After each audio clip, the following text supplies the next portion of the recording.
everybody, it's me, Nick Hausman with Wrestling Inc., and I am joined right now by Apollo Crews. Apollo, thank you so much for taking the time to chat with me here today. Of course. I like that. Finger guns, right? Thank you for having me. Thank you for having me. My pleasure. So very exciting time for you, man. I love the pairing with Commander Azeez. How's it been getting to work with him? It's been good, and I was just talking about him earlier. It's nice to see him grow, you know what I mean? Because he was thrown into a situation where a lot of people could have sank, but he, is doing very well. He's growing. And I love seeing. He's also helped me. You know what I mean. And sometimes we get complacent. A lot of times we get complacent. So he's helped me kind of leave that comfort zone again and challenge me to do new things, which is great. Do you like kind of? I mean, I know you still wrestle a lot on your own, but do you like getting to do more tag matches now? It's fun. It's fun. So I never got to do them a lot with Titus. We do some stuff with Titus Worldwide. Yeah, but not on the level that we're doing now. So it's fun. It's nice to try new things, and it's different. But a good different. See, when you brought out Commander Azeez, I thought you were going to, like, build an army, right? See, and that's the thing. There's still time for that, though. There's still time for it.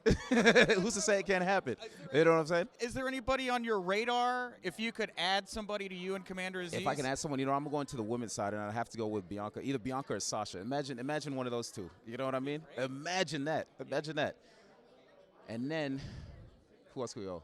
I might have to steal the old Hurt Business members, Shelton and Seti. I was about to say, man, because I MVP did an interview the other day where he's like, I kind of wanted Bianca to be part of the Hurt Business, right? You could, Shelton's around here, right? About talent, those two, I mean, it doesn't get any better than that. Oh, no, not at all, man. And so, talk about talent, man. Dude, you've been with WWE, I think, about 8 years now? 6. Yeah, 6? Yeah, 6. So, yeah. Okay. When I started, yeah. Is it 6? I think it was 2014. I did sign. It is. Oh, wow. It's been 8, man. Look at that. I don't even realize how long I've been here. See, that's good. That's good research. See, actually, no. So I did my trial in 2014. 2015, I signed WrestleMania. All right, so 7. We'll say we're in the middle. We're in the middle. So I was close. You were close. Okay. Well, before you were Apollo Crews, a lot of people knew you as Uhaa Nation, right? Huge fan following. How was it? I'll kind of take a step back here for it. How was it when you first got your offer there from WWE after working so hard on those independents? It was like, this can't be real. You know what I mean? At that time, I didn't think they knew who I was either. I thought I was just a guy. I'm like, why WWE, want me? But that was always the goal, of course, So I knew, and it sounds, not to sound arrogant, but I knew one day I'd get there. I just didn't know what happened so quick. Yeah. It was like, I was going to Japan, wrestling with Dragon Gate, Ricochet, Tozawa, having so much fun. And then overnight, it was just like, I have a trial. Next thing I know, I'm moving to Orlando. See, the physical attributes were always there for you. Was it a struggle for you to kind of figure out, because you say they didn't really know who you were. Was it a struggle for you to try to find that character perspective in WWE? Yeah, definitely it was. Like, it just, I didn't know, my upbringing is a lot different than a lot of the people that I've been around. So, as a kid, I always struggled with who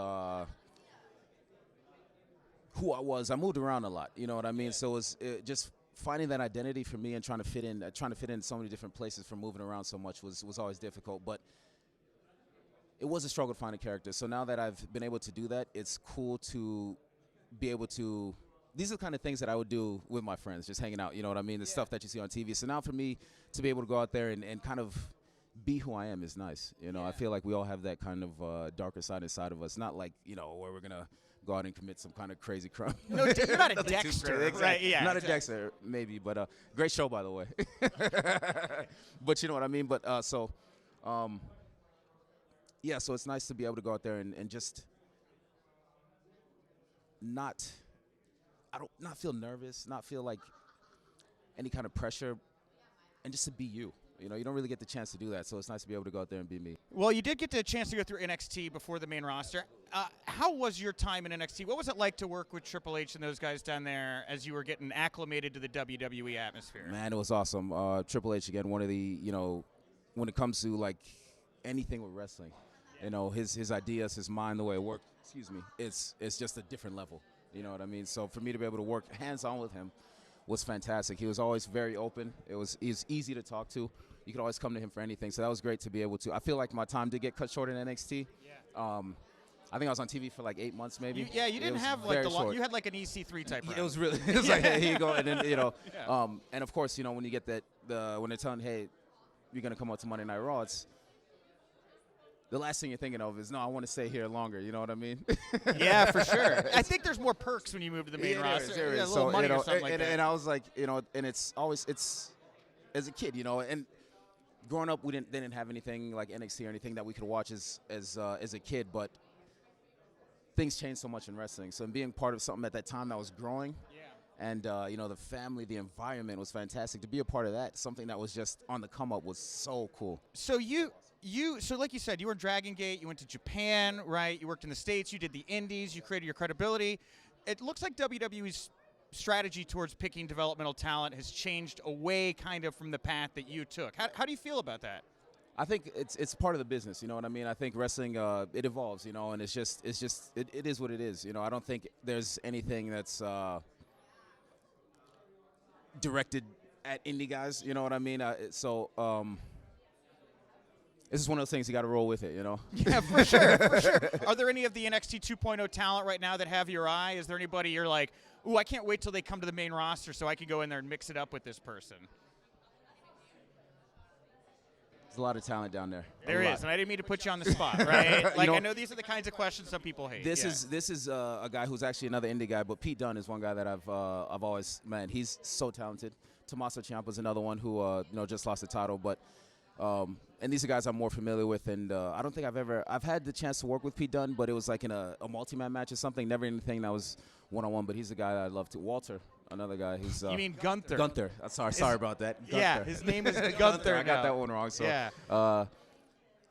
Roderick Strong. I mean, it's now that everybody's starting to come to mind. A lot of guys that were from the Indies, but yeah, there's those 4 or 5 guys I love to mix it up with. So let's talk about the Rumble here a little bit. Yep. Is there any like big name surprise that you'd love to see walk down that aisle that you could finally get a chance to share the ring with? I would have said Kurt Angle, but I have had the opportunity to wrestle him. But I'll definitely do it again. So I you know, Kurt Angle would be one. Man, there's a couple. You know, I saw something the other day, and this is actually a close friend of mine, Chris Masters. Chris Masters would be one that I would love to see come down there, and yeah, he was always a good human. You know, to see him, and I used to love him I want to say as a kid, but when I was in college when he was on TV, so not necessarily a kid, but I always loved him. I was always impressed with the guys with the good physiques. You know what I mean? And he was one of those guys. So. Well, it's obviously it shows, right? You know, so that makes sense. Definitely, yep. All right. Well, hey, Apollo, I want to thank you so much for the time, man. I really wish you a bunch of luck tomorrow night or in the Royal Rumble. I appreciate it. Good talk. Thank you. Absolutely. You too.